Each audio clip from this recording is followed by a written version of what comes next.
Next one third ಮೇನ್ಗೆ ಬರ್ತಾ ಇದೀವಿ ನಾವು. The following paragraph has 2 errors.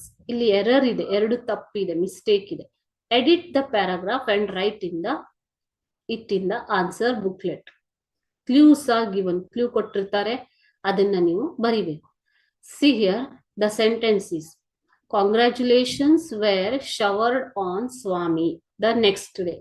His classmates look at him. His classmates look at him on respect. ಈ sentence ಓದಿದ್ರೇನೆ ನಿಮ್ಗೆ ಗೊತ್ತಾಗುತ್ತೆ ಇಲ್ಲಿ 2 ಮಿಸ್ಟೇಕ್ ಇದೆ ಅಲ್ವಾ. So first mistake is verb. Congratulations were showered on Swami. Were showered, past tense, right? The next day, his classmates. So past tense ಅಂದಾಗ ಏನ್ ಬರ್ಬೇಕು? Looked at him with respect ಅಂತ ಬರ್ಬೇಕು. Looked at him. ಸೊ ಒಂದ್ mistake ಯಾವುದು? Tense. ಅದೇ ಕೊಟ್ಟಿರೋದಿಲ್ಲಿ verb to be corrected. Look ಅನ್ನೋದನ್ನ ನೀವು ಪಾಸ್ಟ್ ಟೆನ್ಸ್ ಅಲ್ಲಿ ಲುಕ್ಡ್ ಅಂತ ಬರಿಬೇಕು. Preposition to be corrected. Preposition ಅಂದ್ರೆ ಏನು ಹೇಳಿದ್ದೀನಲ್ವಾ ನಾನು? ಆನ್, ಇನ್, ಎಟ್, ಅಂಡರ್, ಅವೆಲ್ಲ ಪ್ರಪೋಸಿಷನ್. ಸೊ ಆನ್ ರೆಸ್ಪೆಕ್ಟ್ ಬರೋದಿಲ್ಲ, ಏನ್ ಬರುತ್ತೆ? With respect. So how will the sentence become? Congratulations were showered on Swami the next day. His classmates looked at him with respect. Okay. ಅದೇ ರೀತಿ second one. Swami hurried, got up and spread his bed under the bench, but crouched there ಅನ್ನೋದು sentence. ಇಲ್ಲೂ ಕೂಡ 2 mistake ಇದೆ. Adverbial mistake. Adverb ಅಂದ್ರೇನು? Verb ಅನ್ನ describe ಮಾಡುವಂತ word. So ಇಲ್ಲಿ ವರ್ಬ್ ಯಾವುದು? Got up, ಹರಿಡ್.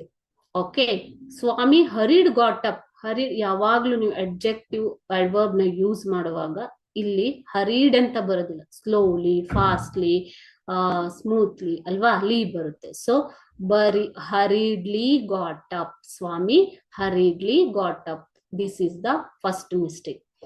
Then and spread his bed under the bench. Conjunction to be corrected.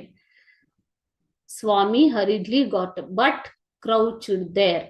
So but ಬರೋದಿಲ್ಲ ಇಲ್ಲಿ. ಬಟ್ ಅಂದ್ರೇನು? ಅವನು ಬೇಗ ಎದ್ದ, ಹರಿಡ್ಲಿ ಬೇಗ ಎದ್ದಿದ್ದಾನೆ, ಬೆಡ್ ಅನ್ನ ಬೆಂಚ್ ಕೆಳಗೆ ಇಟ್ಟಿದ್ದಾನೆ, ಮತ್ತು crouch there, slept there. So but ಬರೋದಿಲ್ಲ. ಆದ್ರೆ, ಬಟ್ ಅಂದ್ರೆ ಆದ್ರೆ ಅಲ್ವಾ. So instead of but you have to use and.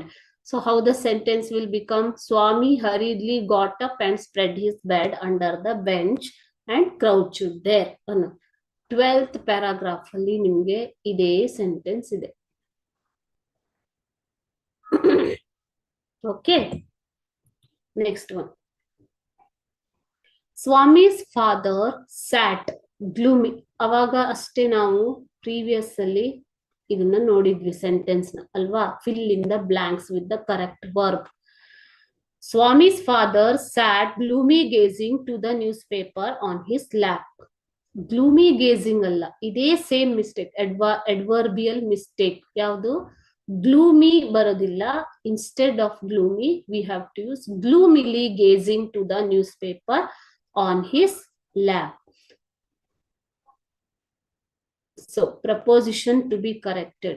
Gloomily gazing to the newspaper alla, at. So at. So how will the sentence become? Swami's father sat gloomily gazing at the newspaper on his lap. ಇವಾಗ ಇಷ್ಟು ಹೊತ್ತು ನಾವು ಗ್ರಾಮರ್ನ ನೋಡಿದ್ವಿ. Next ಬರೋದು question and answer. So question and ಆನ್ಸರ್ನ ನಾವೀಗ solve ಮಾಡೋಣ. Okay.